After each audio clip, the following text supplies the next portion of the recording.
Delikado bang pagsasolar? Yes. Nakakasunog ng bahay dyan. Sumasabog yung battery. Yung inverter na nakakasunog, madadama yung bahay mo. Yung solar panel mo ililipad dyan.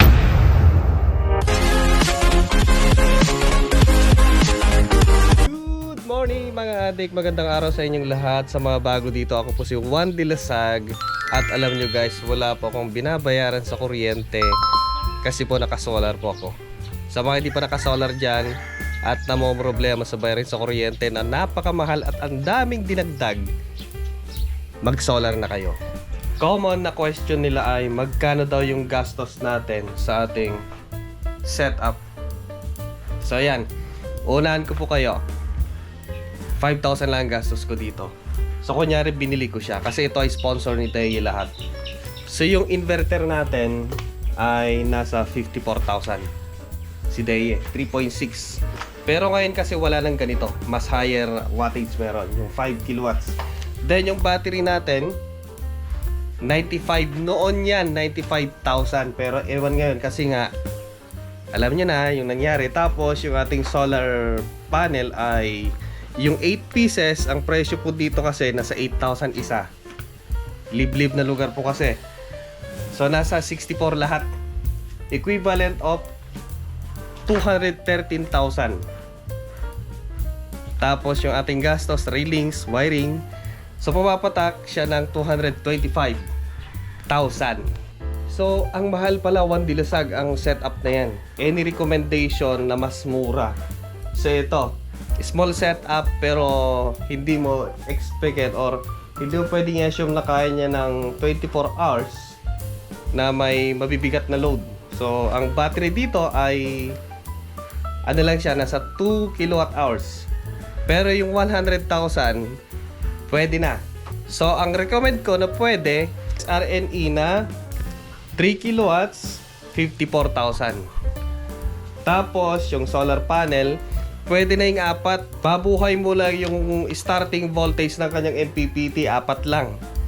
So kung ang presyo dyan ay 8,000, yung presyo na lang dito 32K. Tapos yung battery meron na magtig 20,000 si watt cycle. So ito, nandiyan sa description natin, umaabot siya lahat-lahat 106,000. Diba? Tapos siguro mga wirings, dagdag mo na lang. So yun ang pwede. Yun nga lang kasi mas mababa yung battery. Pero kung ganyan yung gagamitin mo, pasok siya sa 200 din lang. Battery kasi mahal. Kaya ba ng 24/7 na operation si setup ni Juan Dilasag? Yes mga bossing, kayang-kaya. So meron akong 2 freezer, mga ilaw, electric fan, TV, mga kung ano-ano dyan, heater, lutuan, induction, rice cooker, water pumps. So wala lang sa akin aircon. Meron akong aircon dyan, kailan matakaw. Sana yung yung inverter din. So yun ang load ko. Kaya niya ng 24/7 dire-diretso hanggang ngayon. Naka-off-grid ako ngayon. Parehas tayo ng appliances na ginagamit. Siguro kung magdadagdag pa kayo ng microwave, yung ganitong setup pwede na. Pero siguro mas tataasan mo yung inverter mo 5 kilowatts. Tapos isang ganitong battery, si Deye na 16 kilowatt hours, 51.2 volts, 314 AH. So, libre ang kuryente ko 24/7. Wala akong binabayaran kasi nga libre ang harvest natin sa araw. Kaya kung gusto yung malibre din ang kuryente ninyo, mag-solar din kayo. Ang tanong, magastos ba pag sa solar? Yes, talang napakagastos kasi nga umaabot na siya. Yung setup pa lang na to, simple, ay umaabot na siya ng 225,000. Isa pang tanong, yung 106,000 na budget ba, kaya na niya ng 24/7? Nakagaya ng setup ni Juan Dilasag, yung mga appliances dito. Hindi guys, hindi niya kaya. So, depende na lang siguro sa paggamit ninyo kung paano ninyo siya tipirin. Siguro kaya din niya 24/7 na isang ref lang, inverter type. Kayang-kaya niyan. Tapos walang malutuan na mabibigat. Rice cooker lang siguro, wag induction kasi malakas. Papaano naman sa maintenance?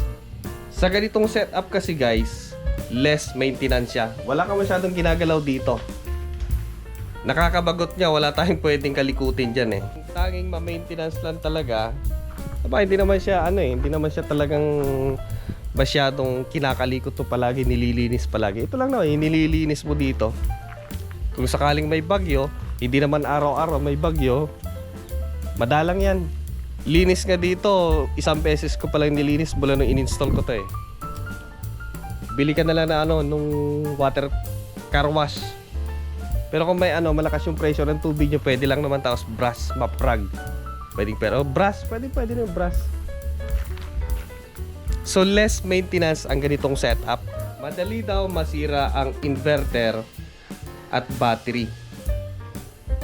Na-explain ko naman na sa ibang mga vlog ko kung bakit nagkakaproblema sa battery kahit bago pa. So sa inverter, depende na lang kung ano yung bibilhin yung inverter.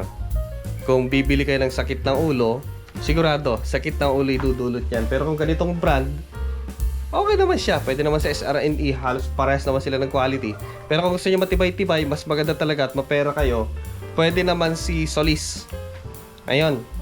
Sigurado hindi sasakit ang ulo nyo doon, ang sasakit lang bulsa nyo. Kahit nga daw sa solar panel, may mga panel din daw talaga na madaling masira. Yung hindi mo pa nasusulit yung kanyang serbisyo, kahit hindi mo na sabihin na may babalik mo man lang yung puhunan, yung serbisyo lang sana. So may mga panel daw na madaling masira. O yan, ang dumi-dumi na, hindi ko pa nalinis Mula nang in-install ko to, minsan ko lang nilinisan. Yan marami na naman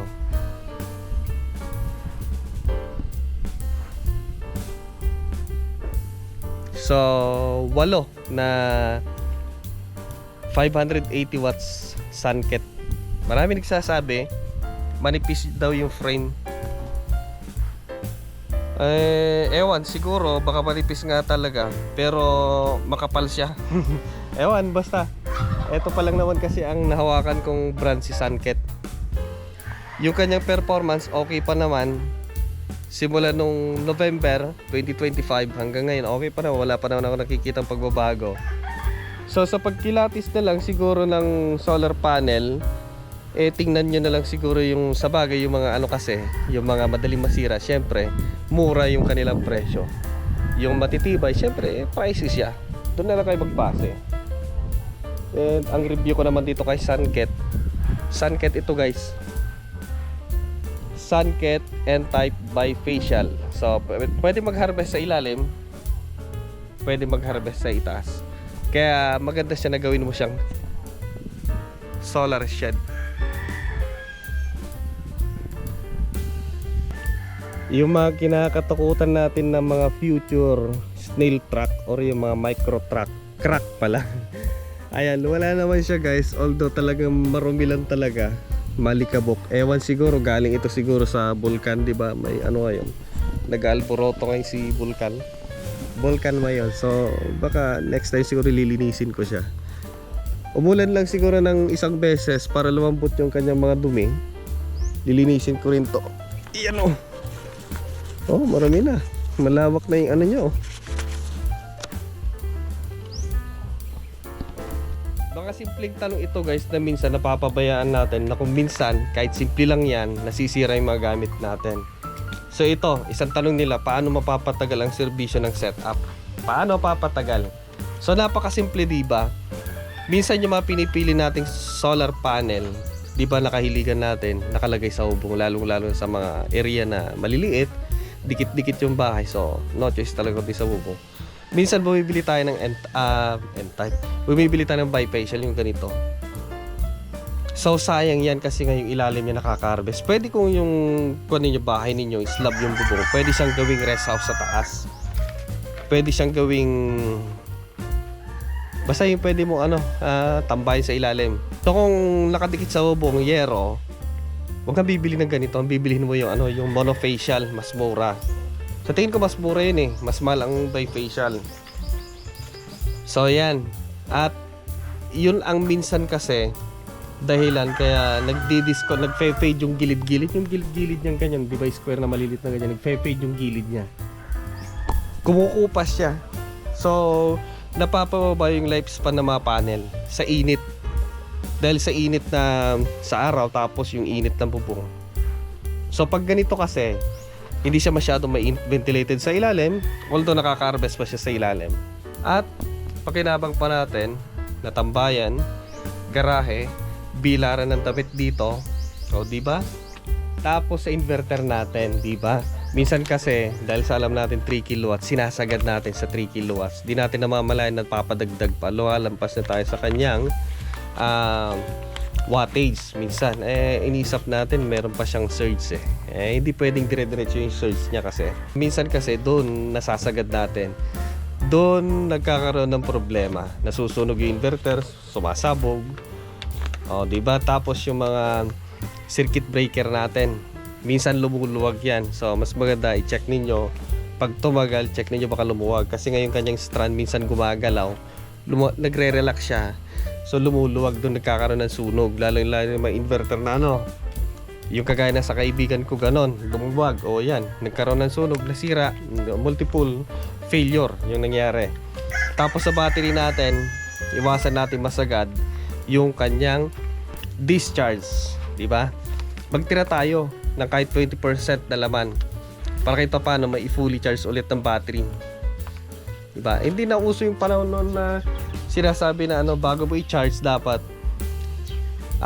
totally drain. Yung sinasabi ng lobatin mo muna bago karga. Hindi pwedeng ganoon. Kailangan dapat hindi mo i-discharge lahat-lahat kasi masisira yung battery.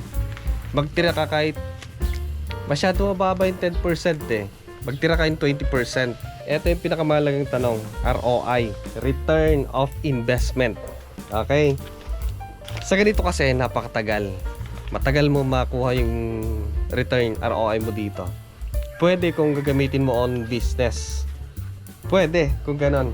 Pero kung sakaling pang residential lang kasi, hindi mo makukuha matagal. Minsan nga hindi kasi nga masisira yung unit. May mga background sa kanya. Swertehan na lang. Kaya dapat very smart ka mag-manage. So, ganito na lang. Para hindi ka naman masiraan ng bayad sa kaiisip sa ROI mo. Para kang bumili na ng scooter. Sabihin mo na yung pinakamagandang scooter. Di ba pag bumili ka ng scooter, hindi mo iniisip yung ROI. Pag bumili ka ng kotse, hindi mo iniisip yung kanyang return investment. Pwede pag bumili ka, van. Diba? Pampasada. So dito pag hindi mo ginamit for business, matagal. Sabi nila bumili ka ng marami appliances. Pwede rin naman. Pero pag pansarili mo kasi, talagang wala. Diba? Parang sasakyan, pansarili mo. Pang service lang, pang jowa. Diba? Wala. So ganun na lang. Ang hindi matatawaran dyan, yung sakit ng ulo nung naka-grid ka. Diba? Puro sakit ng ulo, puro bayarin. Dito, although wala kang binabayaran, anytime may kuryente ka. At mag-blackout, may kuryente ka. Yung serbisyo niya, sulit na. Parang di ba parang nagko-commute ka dati. So para maiwasan yung traffic, hindi yung gastos sa gas, yung traffic. Bumili ka ng motor, di basta padali, di ba? Pero kung traffic lang, pero kung yung pasahe lang or yung gas, hindi issue yun yung traffic lang talaga. Parang ganon sa pagsusolar din. Delikado bang pagsasolar? Yes. Nakakasunog ng bahay dyan. Sumasabog yung battery. Yung inverter nakakasunog, madadami yung bahay mo. Yung solar panel mo ililipad dyan. Joke lang, hindi yun. Hindi yun kasi nga, yung inverter mo, puno siya ng safety protocol. Kapag magandang klaseng inverter ka mag-invest, puno ng safety protocol yan. Diba? Kung may problema siya, or sira yung kanyang inverter, matik magbabypass siya. So magagamit mo pa rin. Marami siyang mga safety protocol. Tapos yung battery mo, ganun din. Depende na lang siguro kung gagamitin mo, flooded or gel type. Pero may safety protocol pa rin yung inverter mo kasi pag uminit yung battery mo, meron ka ilalagay na temperature sensor papunta sa battery. Tapos kung lithium ion naman gagamitin mo, marami siyang safety protocol. Diba? Temperature sensor, overcurrent, low discharge. Ano pa? Marami. Diba? Marami siyang safety protocol. Huwag isipin yon. Yung nakakasunod, joke pa lang yun. Joke lang yun. So, yun lang muna mga bossing sa ating mga sagot sa mga question. Pasensya hindi tayo nakakasagot masyado kasi nga busy din si Wadilasag. Kaya nga nag-welding ako kung ano-anong binagawa ko dito. So sinisingit-singit lang natin mag-vlog. So para sa ano problema kay Meralco, mag-solar na kayo. Either grid tie or off-grid. Pag gusto nyo talagang totally wala na kay grid, Meralco, mag-off-grid na kayo kagaya ni Wadilasag. Kita nyo sa akin, peace of mind. Wala kang pinoproblema. Okay, maraming salamat. See you next time. Bye-bye.